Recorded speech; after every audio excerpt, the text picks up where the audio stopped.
In this next video, we're going to explore properties of real numbers and simplifying and evaluating algebraic expressions. Algebraic expressions are different from algebraic equations in that they do not have an equal sign. So 3x plus 7 would be an algebraic expression, and 2x minus 4 would be another. If we were to put an equal sign between both expressions, this would then be an equation. So today we're just going to talk about expressions, which again would be one side of an equal sign. For example, 3x plus 7. Okay. First, properties of real numbers. The first two we're going to look at are the commutative property and then the associative property. In the name, it tells you something about the property. Commutative property, I think of a commuter, somebody who goes to work on a bus or a train or some other public transportation method, maybe, where they would start at like a park and ride, and then go to work, and then after work is over, they would start at work and go to the park and ride. Similar in math now, whether we use addition or multiplication, we start with A, add B. Or if we start with B and add A, the answer will be the same. So when we think about this using numbers as an example, 2 plus 3 is 5. Also, 3 plus 2 is 5. So it doesn't matter whether we add 3 to 2 or 2 to 3, we end up with the same answer. And that's true for multiplication as well. 4 times 3 equals 3 times 4. Both of those would be 12. This is the commutative property. The associative property is about how we might associate. When I think about associating, it's a conversation or grouping myself with somebody if I'm associating with them. Often I'll have my students come to the room, a couple of them, and I'll put student A, B, and C in order. And I will ask student B and C to associate with each other, have a conversation, while A is just kind of standing there, observing. And then I'll ask student A and student B to have a conversation and associate with each other, leaving student C to observe. In math, these grouping symbols of parentheses mean we would like to do that operation first. So inside the parentheses, if there is addition in this case, we should add those numbers first. And for addition, 2 plus 3 plus 4, if we group 3 and 4 together first, that would be 7, plus 2 is 9. And that would be equal to 2 plus 3 plus 4. If I group 2 and 3 to add those first, I would have 5 plus 4 equals the same 9 that I got doing the addition in a different order. This also works for multiplication, similar to the example above.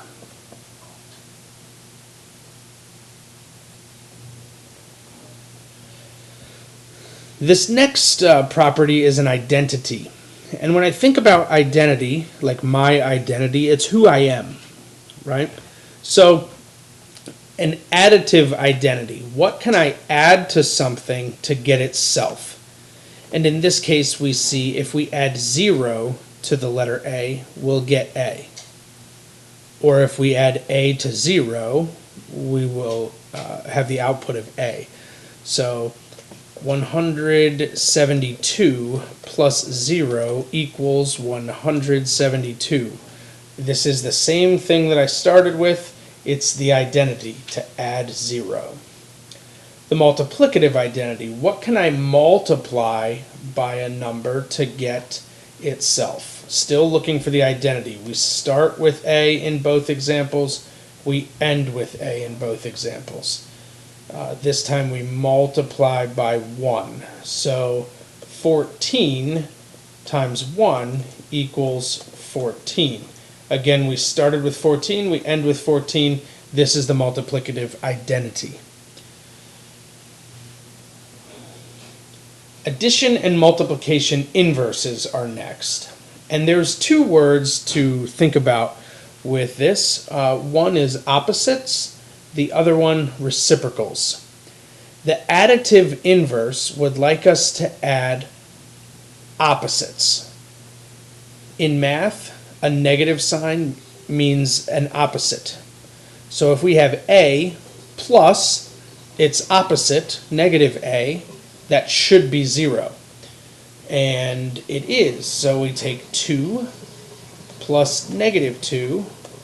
That's going to equal 0. And to show you on a number line, the distance from 0 to 2 is 2 blocks. And the distance from 0 to negative 2 is also 2 blocks. So if we start with positive 2 and we subtract 2, it brings us back to 0. The multiplicative inverse now, let me go back and say, for additive inverse, the word is opposites. Multiplicative inverse, the word will be reciprocal.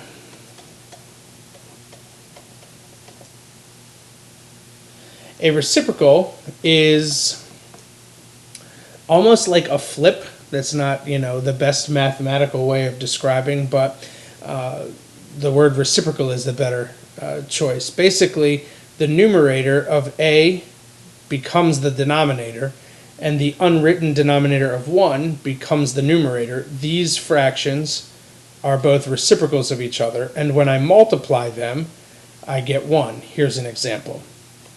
1/3, well, let's make it 2/3 actually. 2/3 times 3/2. You see the fraction flipped. 3/2 is the reciprocal of 2/3. When we multiply fractions, we multiply straight across. So 2 times 3 is 6. 3 times 2 is 6. 6 divided by 6 equals 1. This gave us 1, and therefore this is a great example of the multiplicative inverse. All of these properties that we've discussed we'll use regularly in algebra. However, we don't necessarily talk about their property names very often. You need to know them, but the next property we're going to discuss we use frequently and by name. That's the distributive property of multiplication. This is over addition because in the quantity B plus C there is the addition operator. You can also use the distributive property over subtraction, and we'll see that in our examples. What this is saying is A times B, and then add A times C. You're probably pretty familiar with this already from your experience in school, so we're going to jump right into some examples. Distribute 3 to the quantity 2x plus 4. So first, 3 times 2x is 6x. And then 3 times 4, or times positive 4, is positive 12. In letter B, you may think that we're just multiplying the 2 because that's the number right next to the parentheses here to this quantity. However, the sign in front of 2 also is multiplied. So this is really a -2 being distributed. -2 times 3x is -6x. -2 times y is -2y. And -2 times -z is going to be +2z, because a negative times a negative is a positive. You'll see even the signs on the 3x became negative, on the y term became negative as well. So when we're multiplying by a negative or distributing a negative number, all of the signs inside will change, as you just saw in that example. Example C, we're going to take this +5 and distribute to all three. Maybe at this point you'd like to pause the video and try example C and D on your own, and then hit play to see if you got those correct. I will continue. 5 times 2 is 10, plus 5 times 3, 15a. 5 times -4b is going to be a -20b. And in letter D, we're distributing a -1. The 1 isn't written, and often, if it's just 1, they will not write that. So we need to be careful. This is something that will often cause sort of a pitfall for people where they might make some mistakes. So just be aware, if you see a negative sign right in front of a parenthesis, that's a -1 that needs to be distributed, which will change all of the signs inside. So -1 times a squared, -a squared. -1 times -b is now +b. -1 times 7 is -7. In each of these examples, I circled the number and its sign of what is to be distributed. I'd like you to do the same now in these next examples. There are lots of terms, lots of things going on here. I'd like you to circle the term that should be distributed in the problem. It would be a good idea, again, to pause the video, see if you had that right, and if you did, or once you have an answer, then push play and check to see if you found them. Example 2a. +2 is what's to be distributed. Once that happens, then we might combine like terms with the remaining answers. And in letter B, it's this -1 that's distributed to the second quantity, 7x plus 12.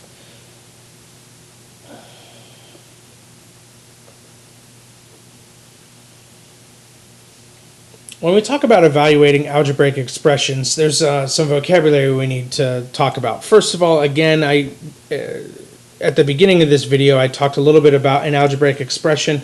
Just to review, that's any statement containing numbers and letters that are connected by an operator. An operator would be multiplication, division, subtraction, addition, for example. A variable is a letter that we use to represent an unknown number. A term is a number or a variable or a product of a number and variable. A coefficient is a numerical factor of the term, so the number portion of the term, the variables would follow the coefficient, and then the constant would be a term that has no variables. Terms are often separated by a positive or negative sign.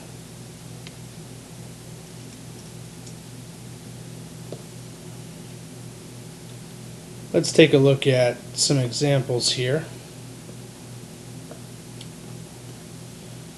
First, I give these expressions, and there's 3 different expressions. We want to look at what are the variables, the terms, the coefficients, and the constants in this example. The variables that we're going to discuss in example 3a, x is a variable. It's a letter representing a number, and y is the other variable. There are three terms. They're separated by operators again, or addition and subtraction signs here. 3x is the first term. The second term is negative 5y. It includes the negative sign. And the last term is the positive 3. The coefficients are the number portion of a term with a variable. So 3 and negative 5. Constants, again, are terms that do not have a variable. So 3 is the constant here.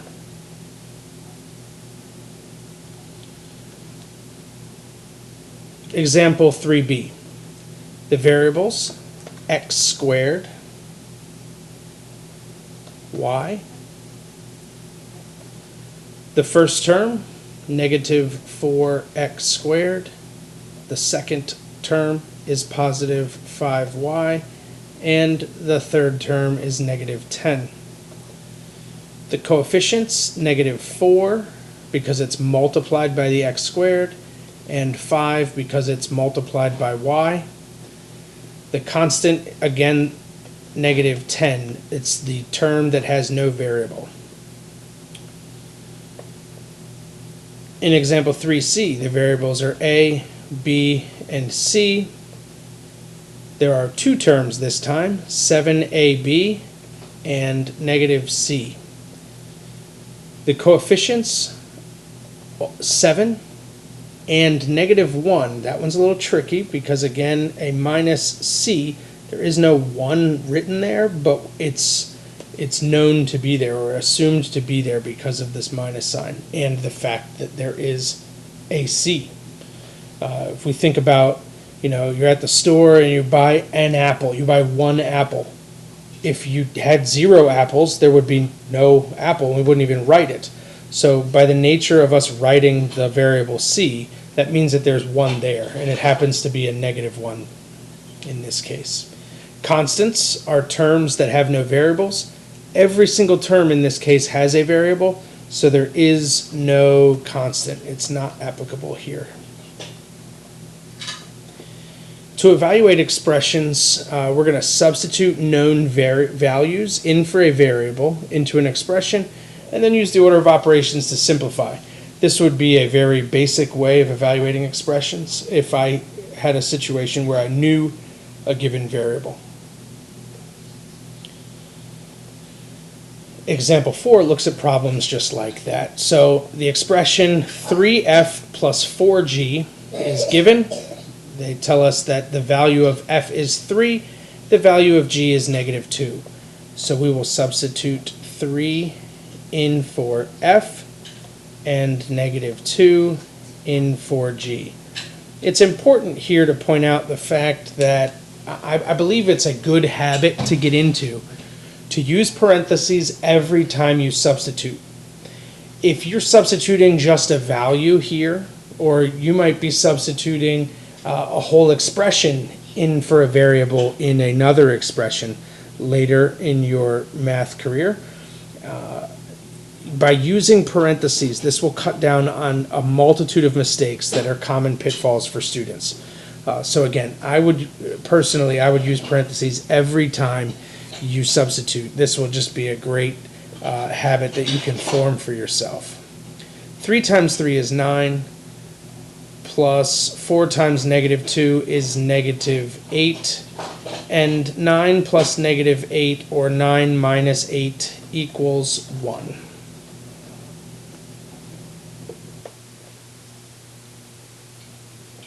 This next example, we now have 3 variables, x, y, and z. We substitute negative 3 in for x, minus z, which is negative 2 cubed, minus x, which again is negative 3, times y, which is 5. Okay, negative 3 squared. A negative times a negative is positive. So we could look at that as negative 3 times negative 3, which is going to be a positive 9. We're then going to subtract negative 2 cubed, which is like negative 2 times negative 2 times negative 2. So negative 2 times itself 3 times. And that's going to be negative 2 times negative 2 is a positive 4 times negative 2 is a negative 8, which we're subtracting still, minus negative 3 times 5, which is negative 15.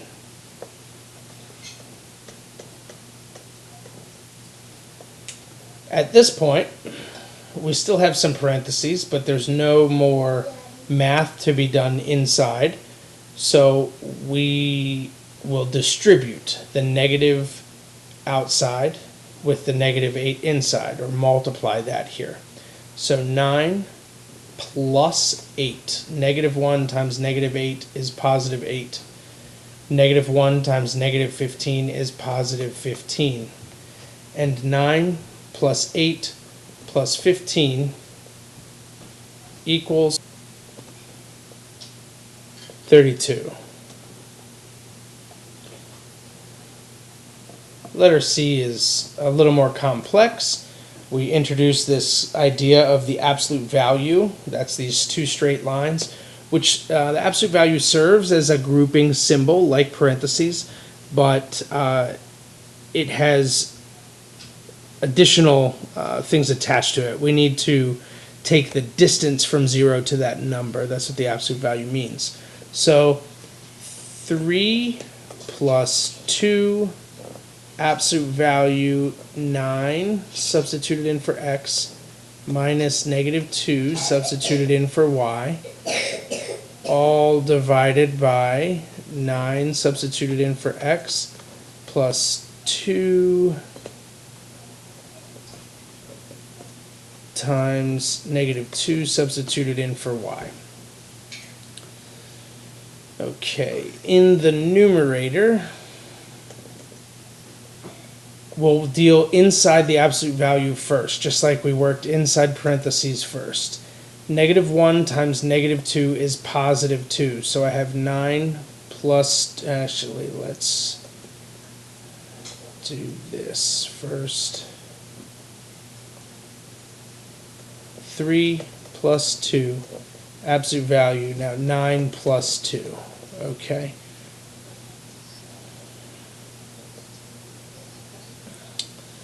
And then, staying with the numerator, 3 plus 2, the absolute value of 9 plus 2, 11.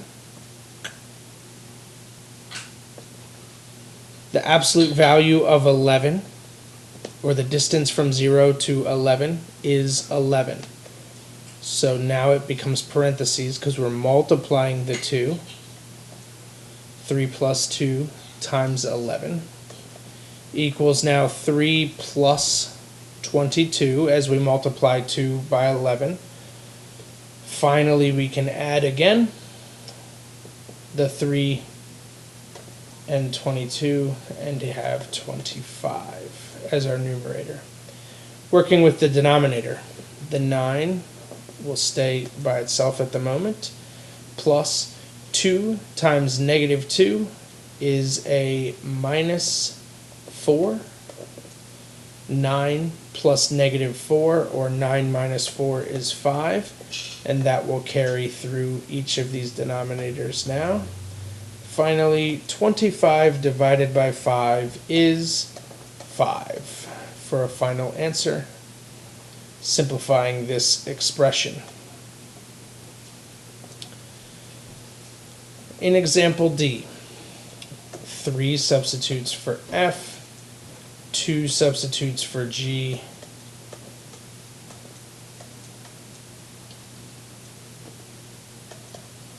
and we add. In order to add fractions, we remember that the denominator must be the same in each, and we see that the denominator is 2 already the same, which is perfect.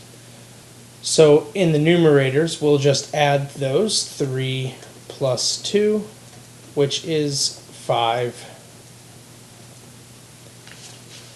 And the denominator stays the same, 5 halves being the final answer here. Continuing on with simplifying algebraic expressions, we're going to look now at something maybe a little more involved, where I might not know the value of the variable, but I want to, simplify the expression, doing as much math as possible without knowing the variables.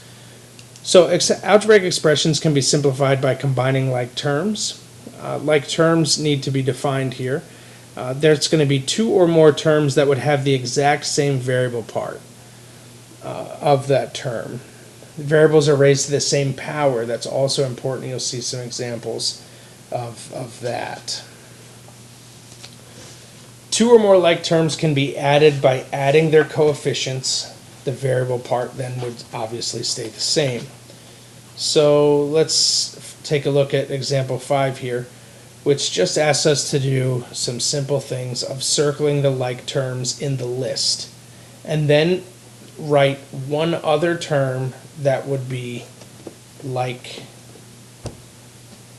the like terms that exist. 2x, 9x, 2y.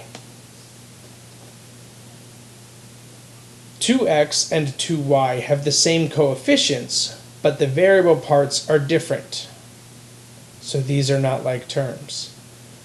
But 2x and 9x, those have the same exact variable part, so those would be considered like terms.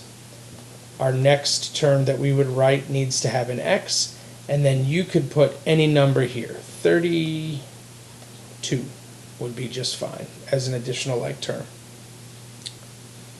Example B is a little tricky. We look at just the variable parts, x squared yz. The next term has x y squared. Well, this is x to the first power, and this is x squared, so these are not like terms. We'll look at the last example we have, or the last term, x to the first, y squared, that was the same as the second term, and then a z to the first, which is the same as the second. So the first one is not like the second two.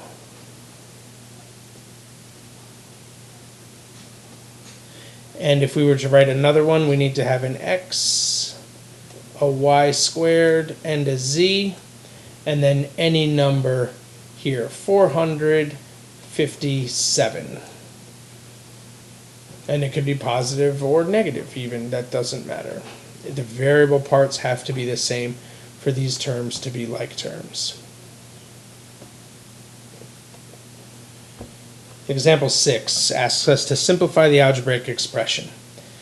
So, 3y plus 8y minus 7 plus 2. I see like terms that have a y to the first power, and I see like terms that are both constants. So we can just combine those right away. 8 plus 3 is 11y. And negative 7 plus 2 is negative 5. Letter B is a little more tricky because the terms are not already grouped by likeness. I find it to be easy to stack them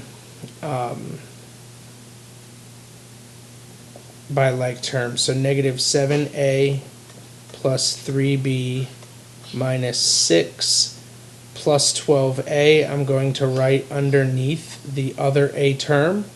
Minus 17b, I'm going to write underneath the other b term. And minus 20, I'm going to write underneath the other constant. And now I will combine them vertically. 12 minus 7.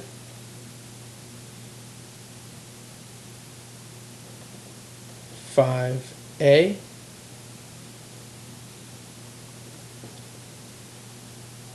3 minus 17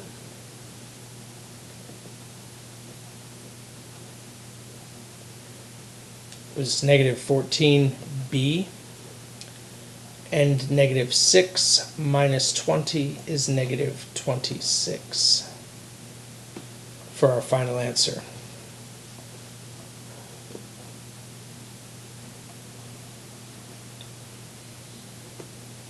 Example C. This time we see the distributive property necessary because those parentheses and a 5 right next to it, so 5 times what's inside the parentheses. I can't add 3x and 7 inside the parentheses because the 3x and the 7 are not like terms. So we distribute.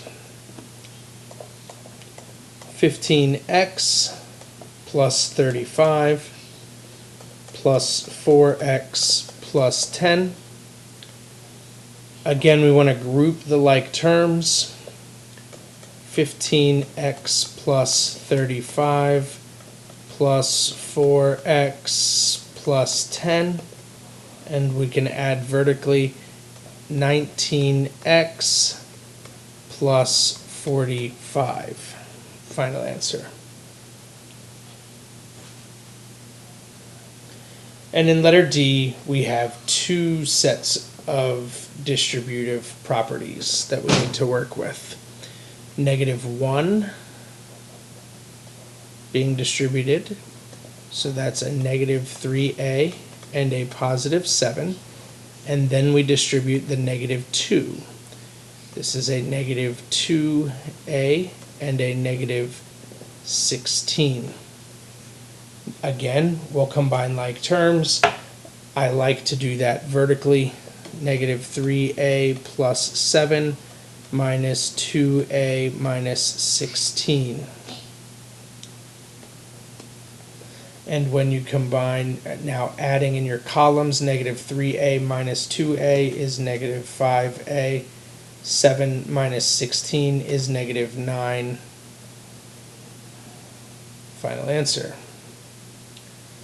Hopefully this video is helpful to you as you're working to figure out how to use and identify the properties of real numbers, and it's a good starting point for you as you're beginning to discover evaluating and simplifying algebraic expressions.